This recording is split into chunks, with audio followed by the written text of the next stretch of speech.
ডেকা বাপজনাই যদি বছৰি মৰা কাললৈকে অনাগত দিনলৈকে এই আদৰ্শ এৰি থৈ যাব পাৰে, এইখন ঘৰলৈ কোনো জীৱ বৃদ্ধ বয়সত পিতৃ মাতৃক সেৱা শুশ্ৰূষা কৰা, লালন পালন কৰা, পিন্ধন খোৱন কৰা, প্ৰতিপাল কৰাৰ বিপৰীতে বৃদ্ধাশ্ৰমলৈ খেদি পঠিওৱা জীৱ আহিব নোৱাৰে। মনত ৰাখিব কথা।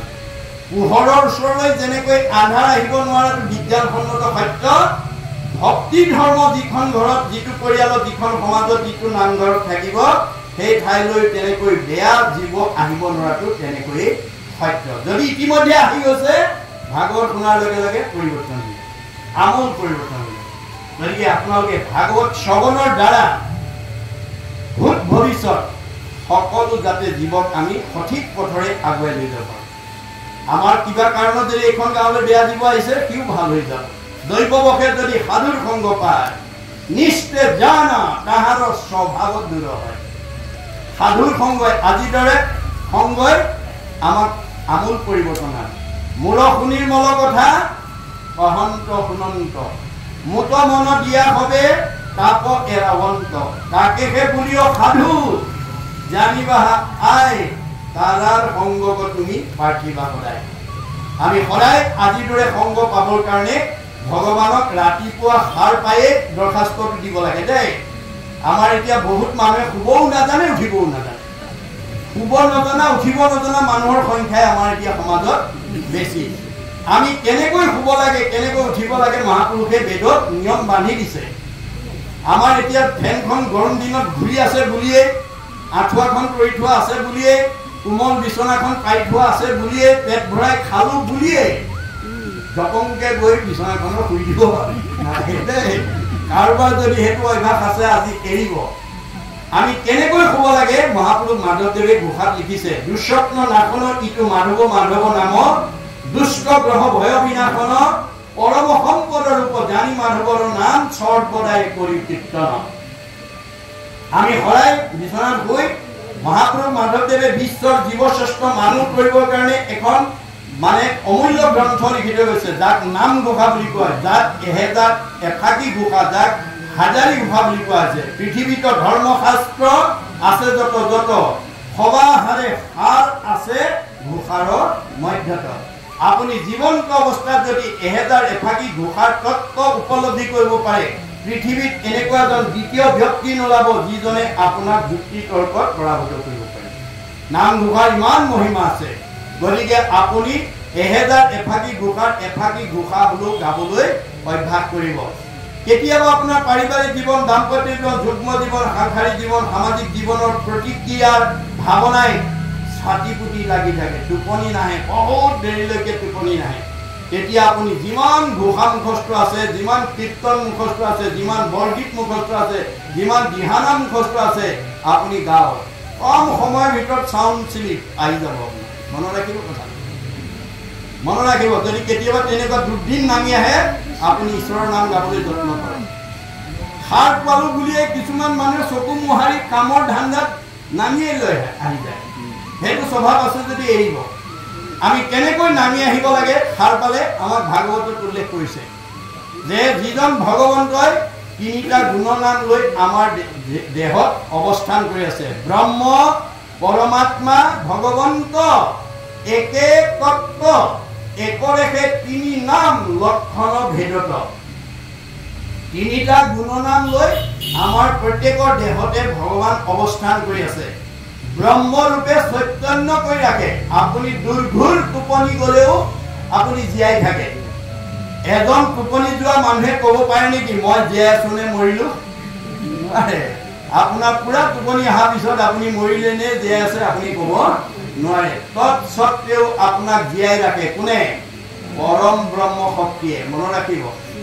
সাৰ পোৱাৰ লগে লগে চকুৰে দেখে, কাণেৰে শুনে, মুখেৰে খায়, হাতেৰে কৰে, ভৰিৰে যায়। ইন্দ্ৰিয়বিলাকক সচেতন কৰি ৰাখে কোনে? পৰমাত্মাই। সৃষ্টি স্থিতি প্ৰলয়ৰ গৰাকী ভগৱন্তই যথাকৰ্ম তথা ফল দিবৰ কাৰণে হৃদয়তে অৱস্থান কৰি আছে।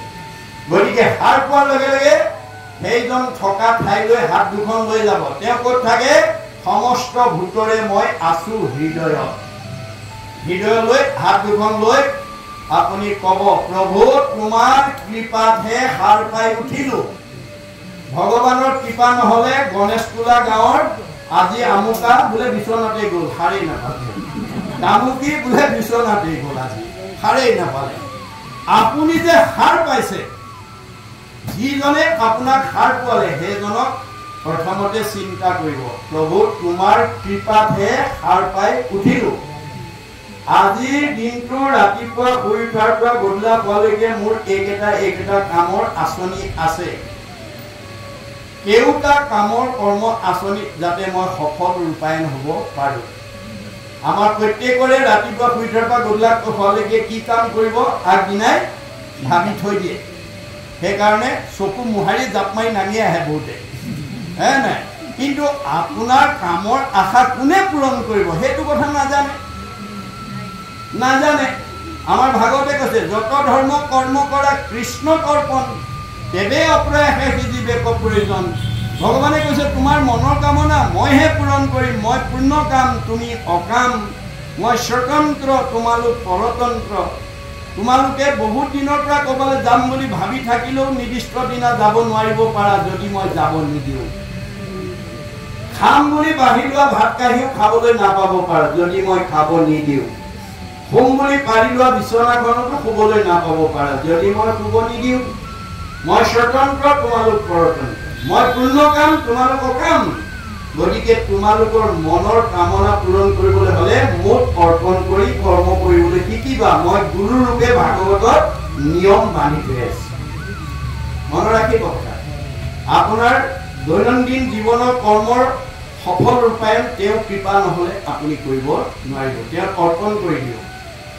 আৰু 24 ঘণ্টাৰ ভিতৰত তোমাৰ একান্ত ভকতৰ সংগত স্বাগত অমৃতময় পৰম আনন্দৰ পান কৰি জন্ম জন্মান্তৰ কাৰণে মই যাতে অকণমান পুণ্য আজিৰ দিনটোত ল'ব পাৰো, তাৰ কাৰণে তুমি মোক ভকতৰ সংগ দিবা। মাধৱদেৱে ধন টকা পইচা বিচৰা নাই। কি বিচাৰিছে?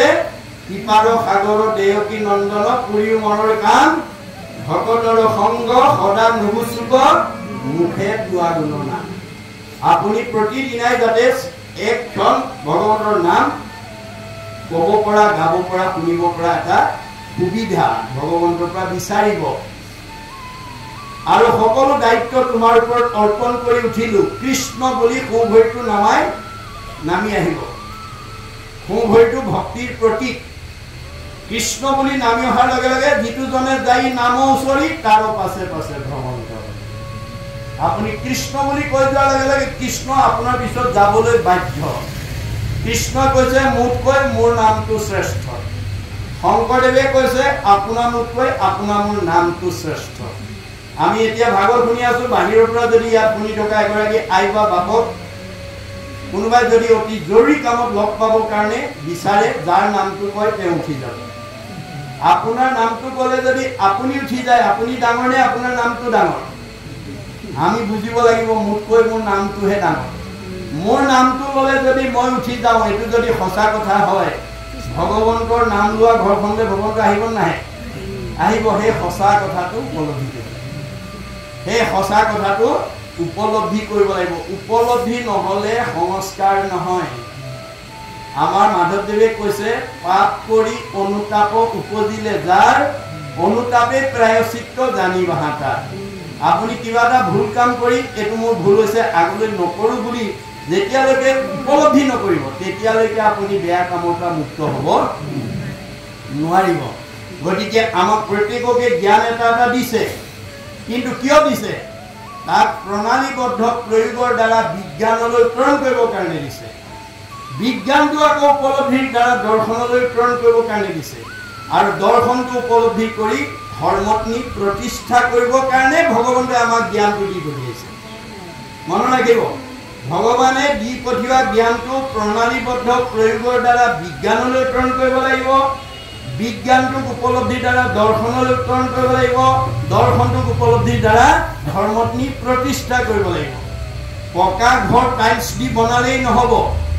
ৰুমটোত কোনটো বস্তু কোনখিনিত থলে ৰুমটোৰ সৌন্দৰ্য বৃদ্ধি হয় সেই জ্ঞানটো আপোনাৰ থাকিব লাগিব। প্ৰণালীবদ্ধ জ্ঞান, systematic knowledge is science. Realize science is philosophy. Realize philosophy is religion. Religion is the highest sense of philosophy. এজন দাৰ্শনিক পণ্ডিতে কৈছে যে প্ৰণালীবদ্ধ জ্ঞানক বিজ্ঞান বুলি কোৱা হয়। বিজ্ঞানক যেতিয়া উপলব্ধি কৰিব দৰ্শন, আৰু দৰ্শনক যেতিয়া উপলব্ধি কৰিব ধৰ্ম, ধৰ্মতকৈ আৰু শ্ৰেষ্ঠ দৰ্শন নাই। আপোনাৰ জ্ঞানক নি পেলাই যেতিয়া ধৰ্ম প্ৰতিষ্ঠা কৰিব, ধৰ্ম ৰক্ষতি ৰক্ষিত, ধৰ্মই আপোনাক ৰক্ষণাবেক্ষণ দিব।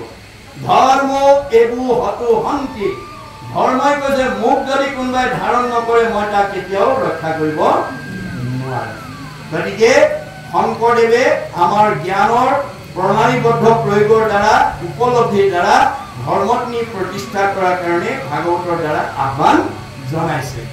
গতিকে এই নীতি আদৰ্শবিলাক আমি যাতে উঠি অহা প্ৰজন্মক আজিৰ দৰে পৰিৱেশৰ মাজেদি, আজি বাপজনে অকল ঘৰখনৰে পবিত্ৰ হোৱা নাই, আজি কৰ্ম আঁচনিটো তেখেতে যদিও ভাগৱত পাঠ ব্যাখ্যা অনুষ্ঠান পাতিছো বুলি ভাবিছে, আমাৰ বেদৰ মতে ডেকা বাপে, আজি মহেন্দ্ৰ ডেকা বাপে কলিৰ এটা যজ্ঞ পাতিছে।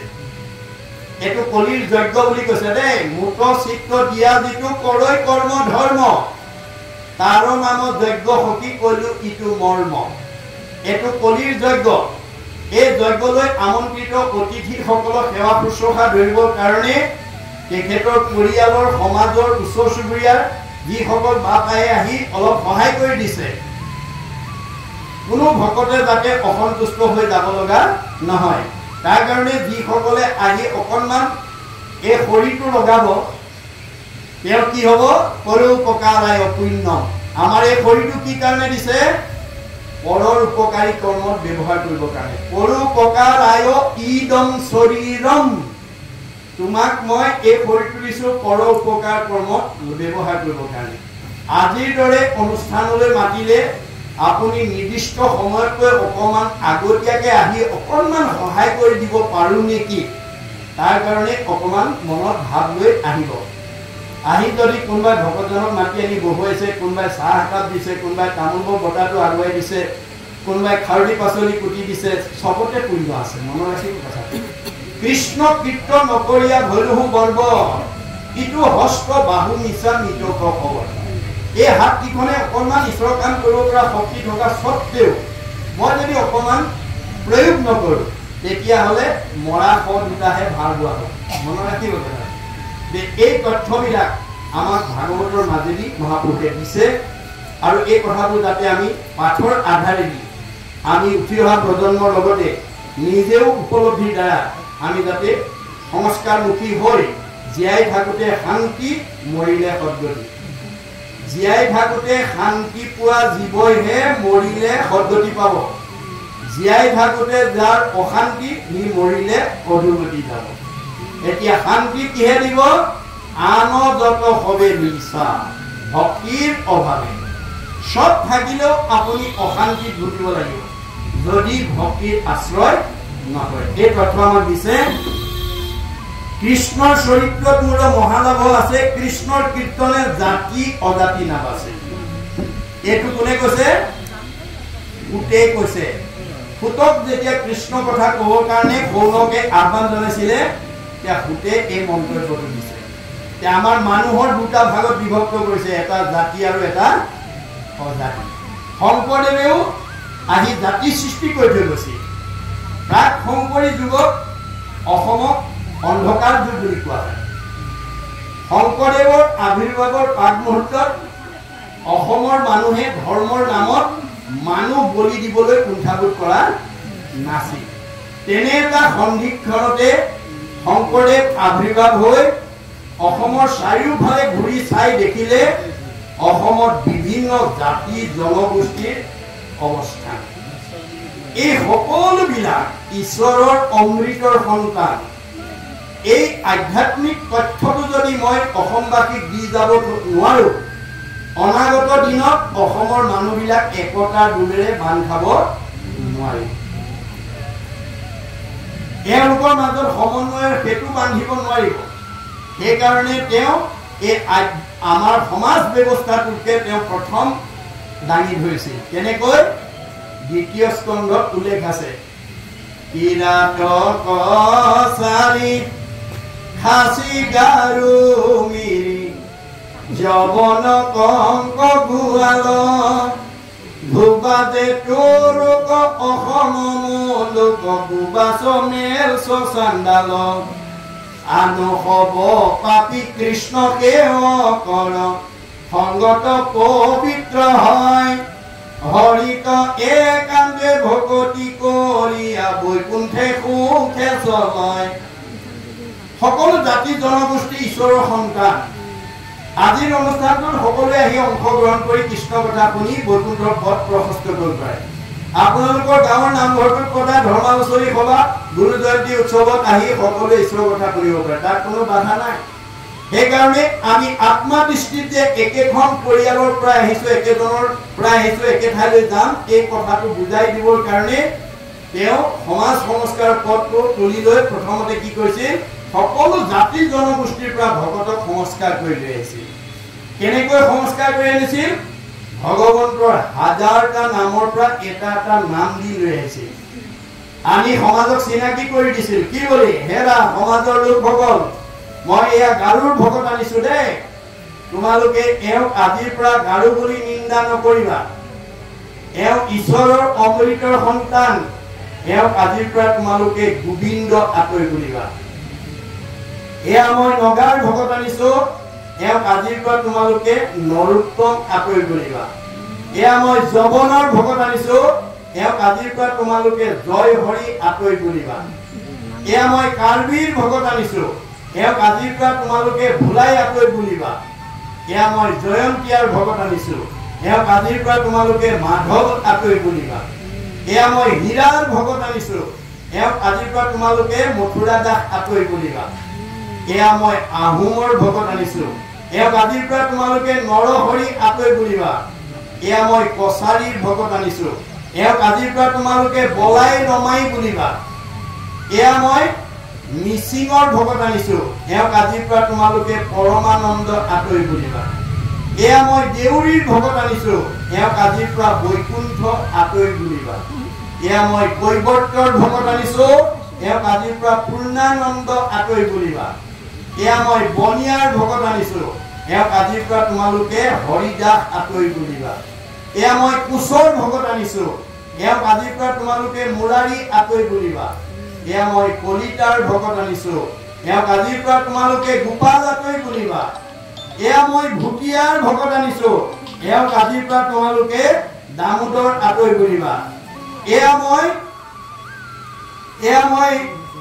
মুছলমানৰ ভকত আনিছো এওঁক আজিৰ পৰা তোমালোকে শ্যামকাই আঁতৰি বুলিবা তাৰ পৰা অপ্ৰভংশ হৈ চান্দ খাই হৈছে এয়া মই নাপিতৰ ভকত আনিছো এওঁক আজিৰ পৰা তোমালোকে নাৰায়ণ ঠাকুৰতা বুলিবা এয়া মই তিৱাৰ ভকত আনিছো এওঁক আজিৰ পৰা তোমালোকে সুদাম আঁতৰি বুলিবা এয়া মই কায়স্থৰ ভকত আনিছো এওঁক আজিৰ পৰা তোমালোকে সতাই আঁতৰি বুলিবা এয়া মই ব্ৰাহ্মণৰ ভকত আনিছো এওঁক আজিৰ পৰা অনন্ত কন্দলী সাৰ্বভৌম ভট্টাচাৰ্য বুলিবা এই ধৰণে সকলো জাতি জনগোষ্ঠীৰ পৰা ভকতক সংস্কাৰ কৰি আমি জাতি সৃষ্টি কৰি ঘোষণা দিছিল কি বুলি অহৰিক ভজয় যিটো তাকে বোলে জাতি কৃষ্ণ কবি মুখ যিটো সেহিতে অজাতি তাৰ জাতি আৰু এটা ঈশ্বৰক ভজিলে জাতি ঈশ্বৰ বিমুখী অজাতি মানুহৰ দুটা মানুহ